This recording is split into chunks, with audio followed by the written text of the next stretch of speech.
I'm very pleased to be addressing you as part of this panel on FP2020's progress, and sorry that I'm a virtual member. I was really pleased to be here in person earlier this week to discuss the way forward for partnerships and policy actions for health, wealth and equity, particularly in relation to young people. Both the UK's Secretary of State for International Development, Justine Greening, and I regret that we can't join you today, but we are sure you will appreciate why. This week, the UK government hosted a high-level event in London to protect girls and women in emergencies, an equally critical and neglected issue. This event pushed for urgent action to prevent violence against girls and women during a crisis, and to make sure there is access to care and treatment for survivors of rape and abuse. And we know that you will wholeheartedly support this effort. The UK's coalition government is passionately committed to the empowerment of girls and women.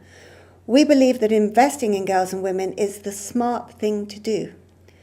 It's about giving women in developing countries the choice over when to get married and how many children to have, having control over their lives and their job prospects, and being a leading voice in their communities.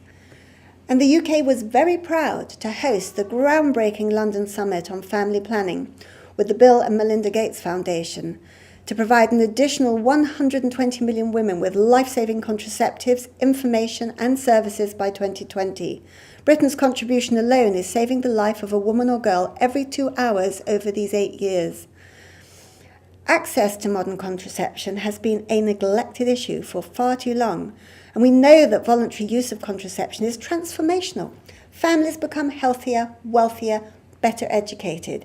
It's one of the best investments that a country can make in its future, resulting in big savings in healthcare costs and enabling families to plan for their future. FP2020 is focusing on realising girls' and women's reproductive rights to choice and access, and reducing the cultural barriers and other difficulties that prevent girls and women using modern contraception. And of course, progress won't be possible without you. So many hundreds of partners mobilising unprecedented levels of commitments to voluntary family planning. From our own perspective, I'm pleased to confirm that the UK is well on track to meet its summit commitment to double our support to an average of £180 million per year by 2020. In the last year, this amounted to an estimated £160 million. We're supporting governments, civil societies, UNFPA and others in over 40 countries to provide family planning information, services and supplies as part of comprehensive sexual and reproductive health services. The UK is also helping to address the barriers that prevent access, equity and choice, especially for adolescents and the poorest, in countries such as Zambia, Nigeria, DRC, Uganda, Bangladesh and of course here in Ethiopia. We're also delighted that Britain is using our aid budget and working with partners to halve prices for long-acting contraceptive implants. This will increase access and choice for women and girls, as well as making huge savings, making the money go twice as far. But we all know there's a lot more to do, and we all need to be held to account for our promises. And that is why I am so pleased to announce today that the UK Department for International Development is dedicating £27 million over 5 years for FP2020 to push for commitments to be delivered, helping to make better progress within countries and sharpen the focus at the global level. This will support FP2020's Hub for Monitoring Progress on Commitments, hosted by the United Nations Foundation. We also believe that civil society has a vital role to play. Funding will support national and local coalitions in up to 15 countries to independently hold their own governments to account by monitoring progress and ensuring that women's and girls' rights are upheld.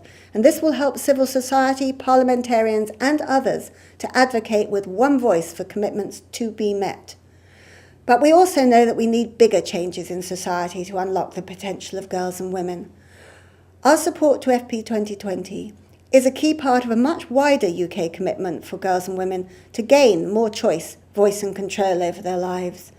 This includes innovative and sensitive work to eliminate female genital mutilation and cutting, delay early marriage, increase girls' education, prevent gender-based violence, and increase access to safe abortion.